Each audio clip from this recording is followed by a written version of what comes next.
Hello everyone, good morning. তোমাদের সাথে আজকে যে ভিডিওটি শেয়ার করছি সেটা লোকনাথ বাবার পুজোর দিনের ভিডিও। তো আমাদের বন্ধু কাকিমা, মানে আমার ছেলের বন্ধু, তাই আমরা বন্ধু কাকিমাই বলি।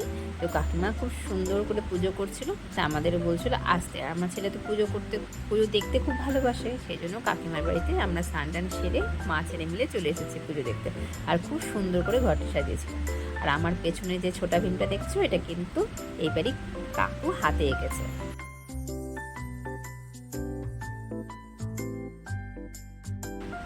বন্ধুর কাছে যত রাজ্যের আবদার, এখানে এসে অনেক আবদার করে। রস খাবে, স্ট্র দিয়ে কাকিমার জন্য স্ট্রগুলো সব জমিয়ে জমিয়ে রেখে দেয়। এই দেখো শরবত করে দিয়েছে, আর ও স্ট্র দিয়ে বসে বসে জুস খাচ্ছে। তারপর ঘুম থেকে উঠে মা ছেলে মিলে বেরিয়ে পড়লাম একটি নতুন জায়গায় উদ্দেশ্যে। সুধীরাজ এখনও জানে না, আর বুঝতেও পারছে না কোথায় যাচ্ছে, কি করতে যাচ্ছে। মা নিয়ে যাচ্ছে, ব্যাস এটাতেই আনন্দ। তো টোটোতে উঠে আমরা চলেও এসেছি সেই গন্তব্যে। কোথায় এসেছি বলতো? সুধীরাজকে আবৃত্তি শেখাতে। আজকের ফার্স্ট ডেট।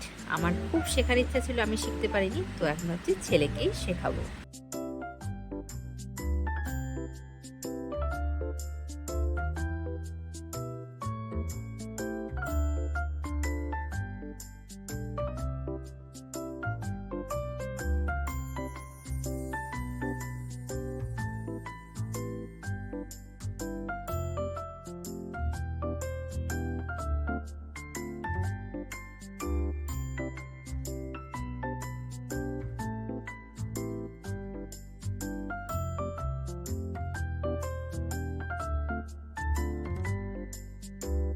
তারপর বিকেলবেলা চলে আসলাম ওর বাবার সাথে মাসকলাই বাড়ি মেলাতে।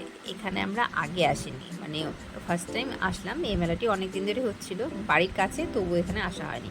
তো এখানে একটি ফেসিলিটি আছে, মানে 30 টাকার টিকিট কাটলে ভেতরের সমস্ত রাইডগুলো ফ্রি। তো সেই জন্য ওর বাবা বললো চলো। আর আজকে ছিল মেলাটির লাস্ট দিন, তো সুধীরাজকে নিয়ে আমি চলে আসলাম। আর বৃষ্টি হয়েছিল, চারিদিকে প্রচণ্ড কাদা। তারপর সুধীরাজের বাবা এই গেমটি খেলছিল, কিন্তু কোনোটাই প্রাইজ জেতেনি। কি করা যাবে, সবসময় তো সব কিছু লাকে থাকে না। আর আমি না এগুলো গেম খেলতে একদম পছন্দ করি না, খুব বেকার লাগে।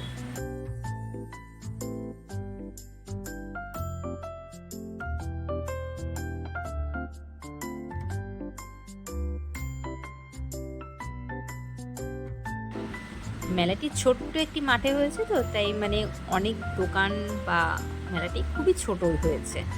বেশি কিছু দোকানপাটও আসেনি সেরকম, মানে স্পেসই তো নেই।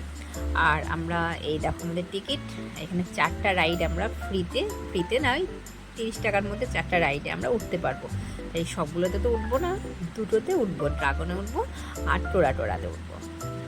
এই দেখো টোরাতে উঠে পড়েছি। সুধীরাজকে নিয়ে ভয় পাচ্ছিল সবাই, যারা আমরা যেখানে উঠবো 4 বছর বাচ্চাকে নিয়ে অ্যালাউ নেই। আমি বলছি আমার সুধীরাজ কোনো ভয় পায় না, অনেক ছোটোর থেকে ওকে আমরা এইভাবে তৈরি করেছি।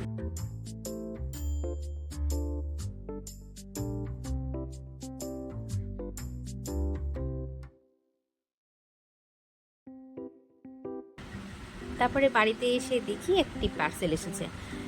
এটা হচ্ছে ফার্স্ট প্রায়োরিটি পার্সেল। এখানে আছে সুধীরাজের বার্থডে খুব সামনেই, তো সেখান থেকে ড্রেস অর্ডার করেছিলাম। যদিও এই ড্রেসটা আমি চেঞ্জ করব, কেন এই হোয়াইট কালারটা মানে খুব একটা গ্লেজি না, মানে একটু ম্যাট ফিনিশ, আমার ঠিক এটা পছন্দ হয়নি, তো এটা চেঞ্জ করে দেবো।